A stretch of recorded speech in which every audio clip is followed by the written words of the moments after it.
Eh bien bonjour à tous messieurs, dames, j'espère que vous allez bien, c'est Fuku. Aujourd'hui nous sommes le 7 novembre 2023. Les marchés ont tous clôturé, on a clôturé hélas en baisse et en dessous des 7000 points, on est à 6986 points exactement, moins 0,39%, deuxième séance consécutive de baisse. Bon alors voilà, on est toujours dans ce qui va se passer je crois mercredi, donc demain. Voilà, on regarde à peu près ce que va dire Jérôme Powell, les directives potentielles de la Fed, ce que vont dire les gouverneurs de Fed. Donc voilà, on est vraiment très très attentif à ça. Et aussi, bien évidemment, tout ce qui était géopolitique, etc., etc. Donc on a eu quand même une légère baisse, mais voilà, pas non plus excessive. On n'a pas quitté les 7000 points d'une voilà, assez fort. On est quand même toujours proche de ce support. Donc écoutez, pour l'instant, pour moi, rien de dramatique. On verra ça bien évidemment sur les graphiques. L'Eurostock qui fait un moins 0,13%, on est à 4153 points. DAX plus 0,11, 15 152. FTSE 100, moins 0,10, on est à 7410 pardon. Le Dow Jones plus 0,17, on est à 34 152. Le Nasdaq plus 0,90, 13 639. Le Nikkei 225 moins 1,34, 32 271. Et on verra pourquoi, notamment le Nikkei 225 qui plonge assez fort. Pétrole 81,41$, le 11 d'or 1969,80$, l'euro USD à 1,070$, le Bitcoin 35 318$, palmarès du SRD, General Electric qui fait plus 3,96$, Teleperformance plus 3,71$, CGG plus 3,54$, au niveau des plus fortes baisses, Edenred moins 4,29$, Casino moins 5,46$, pardon, et Clépierre qui finit à moins 5,65$. Alors oui, comme je vous disais, du coup, beaucoup d'attentes au niveau des présidents de Fed. Voilà, on voyait aussi notamment Jérôme Powell, savoir où est-ce qu'on va aller. Voilà, là on a eu le président de Minneapolis qui nous a quand même soutenu qu'il fallait, je crois, de tête rester assez prudent. Oui, exactement, il ne fallait pas créer les victoires trop vite et que la Fed notamment avait énormément de travail à faire pour essayer, pour tenter, j'ai envie de vous dire, voilà, de réduire encore cette inflation qui n'arrête pas, alors qui a certes diminué, mais qui reste quand même, on va dire, assez compliqué à manœuvrer. Du coup, Jérôme Powell, ce ne sera pas mercredi, pardon, ce sera jeudi qui sera à la parole. Du côté de la Chine, on a eu effectivement, au niveau indicateur, on a eu une reprise économique, paraît-il, inégale. Voilà, c'est pour ça que notamment on a eu énormément de mouvements sur les marchés hier, donc enfin hier, ouais, hier soir si on peut le dire. Donc voilà, on reste quand même aussi très prudent au niveau de la Chine, ça a été compliqué hein, pendant un moment, on va pas se mentir. On reste toujours assez attentif à ce qui se passe. On a toujours aussi cette complication au niveau immobilier, au niveau chinois. Donc voilà, restons quand même assez prudents. Alors, aujourd'hui, on a, je vais vous mettre en français quand même, on a eu la balance commerciale du coup de la Chine qui a été descendante et bien en dessous de ce qu'on attendait. 56 milliards, c'est assez faible par rapport à la prévision qui était attendue. Notamment pour ça que on a eu des gros soucis au niveau de la Chine. Et c'est pour ça que notamment le Nikkei 225 a énormément chuté. Exportation, pareil. Alors oui, quand il disait c'était inégal, ça veut dire, alors pardon, je reviens en arrière, parce que je vous avais dit que la reprise a été assez inégale. C'est parce que les chiffres ne sont pas du tout bons en fait. La reprise est très compliquée au niveau chinois. Ça reste très difficile. On reste quand même assez attentif à ce qui peut se passer, mais on est toujours au niveau on est toujours en crise hein, au niveau chinois. vous ai dit, hein, l'immobilier, ça va pas fort. Ça va pas fort. RBA, décision des taux d'intérêt du coup au niveau de l'Australie, ça n'a pas bougé, pareil, hein, statu quo au niveau de la RBA comme a été fait sur la Fed et la BCE. Et c'est tout ce qui nous a intéressé. Demain, nous aurons juste le discours de Jérôme Powell. Mercredi, il avait dit jeudi. Écoutez, on a un discours de Jérôme Powell mercredi, oui, c'est ce qui me semblait bien, je vous avais bien dit mercredi, pourquoi c'est marqué jeudi sur le vestiaire. Ok, bon bah écoutez, c'est bien demain, 14h15 du coup, donc soyez au rendez-vous, ça risque de bouger et de faire fluctuer les cours. On va tout de suite se diriger vers les marchés, évidemment. Alors, sur les marchés, on a un CAC 40 qui est aux alentours des 6983, ça n'a pas bougé, malgré un gap baissier, on a réussi quand même à maintenir un peu le cap. RSI à 49, on est tout juste en dessous de la moyenne. Donc, bon, voilà, je reste potentiellement sur une hausse, toujours, voilà, malgré que ça va faire plusieurs semaines que j'ai ce trade en cours. Je reste toujours très potentiellement, voilà, assez favorable à une hausse. Le DAX, pareil. Là, cette fois-ci, on s'en est mieux sorti aujourd'hui. Hier a été une séance baissière. Aujourd'hui, on commence assez bien, mais bon, voilà, on est vraiment au tout début de la journée, plutôt ouais, de la journée, voilà, de la matinée, j'ai envie de vous dire. On a un DAX qui commence assez bien. Bon, voilà, on est toujours aussi dans la perspective d'une hausse et d'une belle hausse potentielle. Pareil, très très long terme là. Ça fait quelques semaines aussi que cette position a été ouverte. Et je pense que voilà, on peut encore en tirer un peu. Et on peut en tirer beaucoup, je pense même. Mais il va falloir rester patient. Un RSI à 51. Alors, qu'est-ce qui me fait douter potentiellement de cette position? Comme je vous avais dit sur les deux dernières vidéos, là on a une apparition d'une loi de dos qui commence à apparaître en descente. On voit bien que là on a des...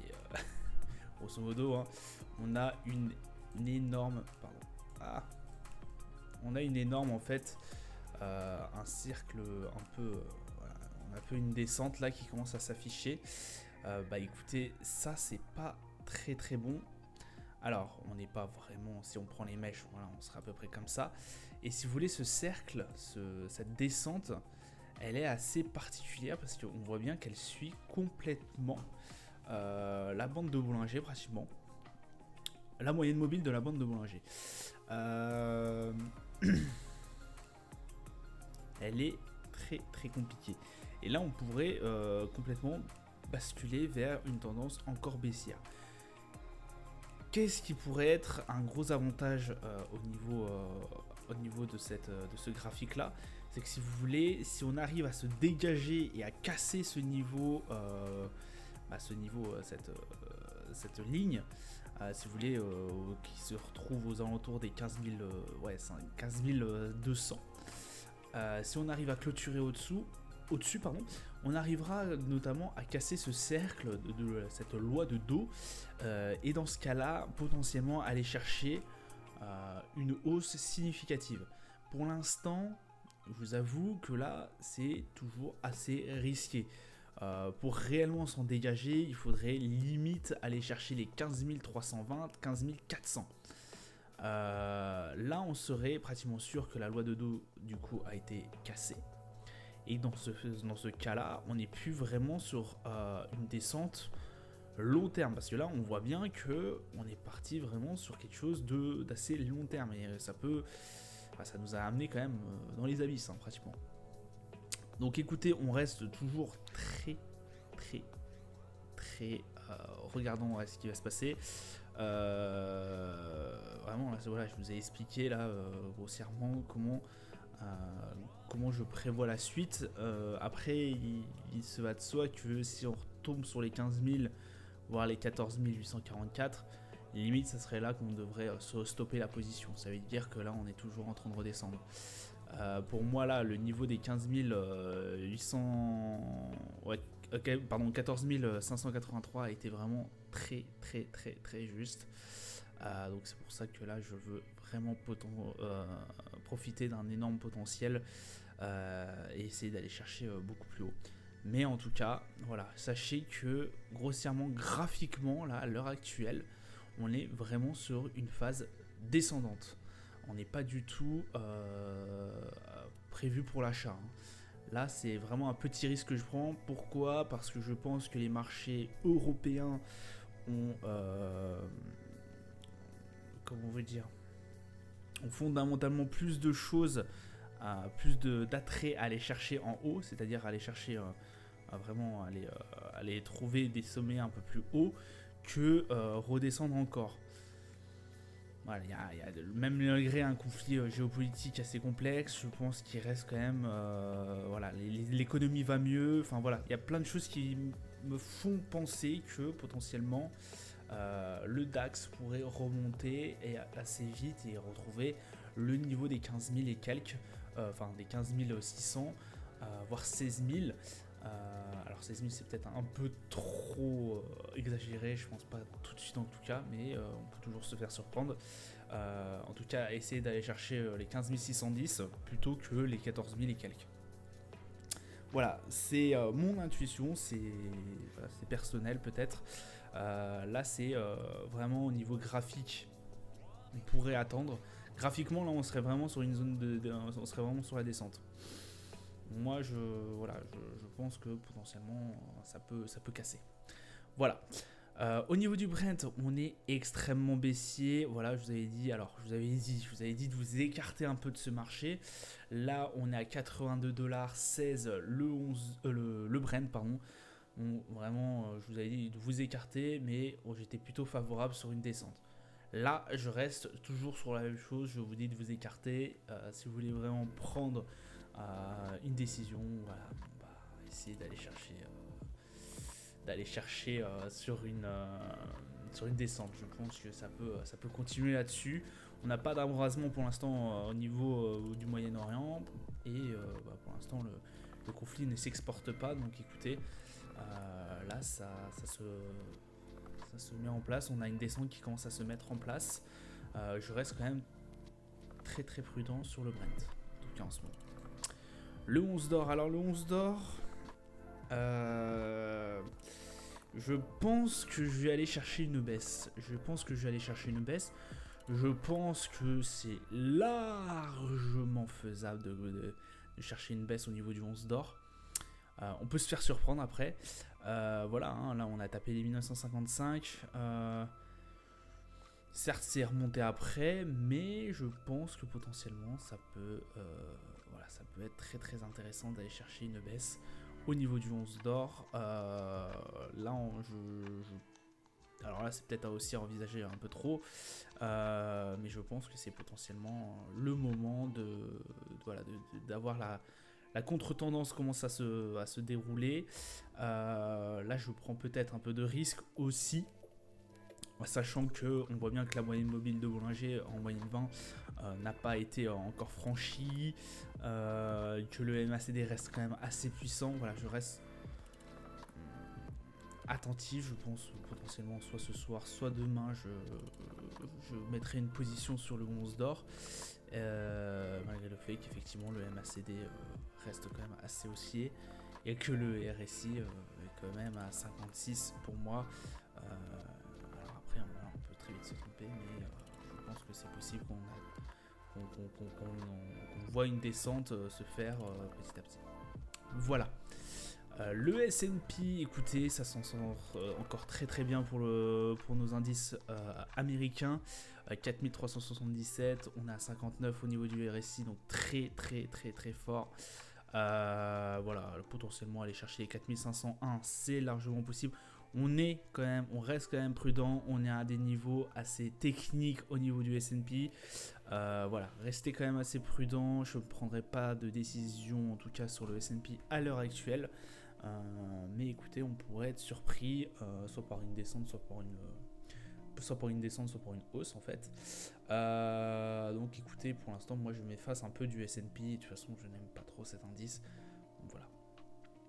Le Nasdaq, du coup, on a pris notre gain. Hein, voilà, je vous avais dit que hier, j'hésitais à prendre mon gain. Bon, voilà, ça a sauté. Donc voilà, le TP a été pris, et tant mieux d'ailleurs. Là, le niveau technique, donc forcément, on se retire. Pareil, on est sur une résistance des 15 200, donc vraiment on reste assez loin de tout ça.